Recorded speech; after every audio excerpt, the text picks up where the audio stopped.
For those of you who have no problems with having to show identification for every time your name has changed, and you're saying that's not a tax, that's not a financial barrier to people.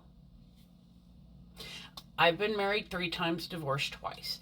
And before anybody wants to give me fucking hell for my divorces, this July will be 31 fucking years with the same man. So y'all can just fuck off. I'm happily married. Thank you.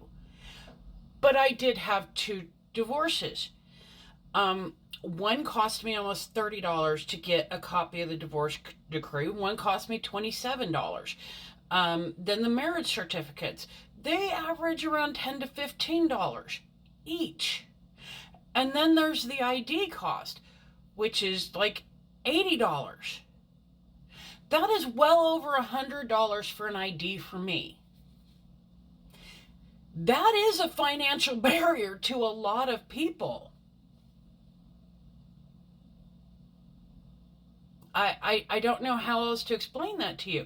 My ID is costing me well over $100 because I have to track down and get copies of all of these papers.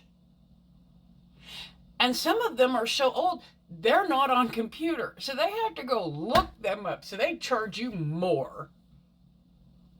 This is an extra financial burden on women or men who have had their changed name, which is a few. My son changed his name. When he turned 18, he decided he wanted to take our last name. It was one of the greatest compliments I've ever received in my life. You know, my 3 biological kids, they had to call me mom.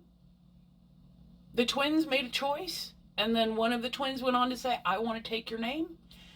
But now he will forever have to carry those specific papers with him. And if he loses them, he will then have to file papers or send off to get copies of the court records so that he can prove that he changed his name when he was 18. That is a financial barrier above and beyond what an ID already is.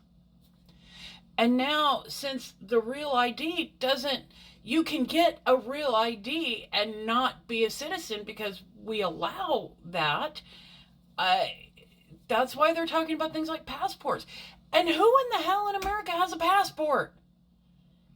I'll be getting one, though, because I'm not going to lose my right to vote. Yet another financial barrier of almost $100, if not over.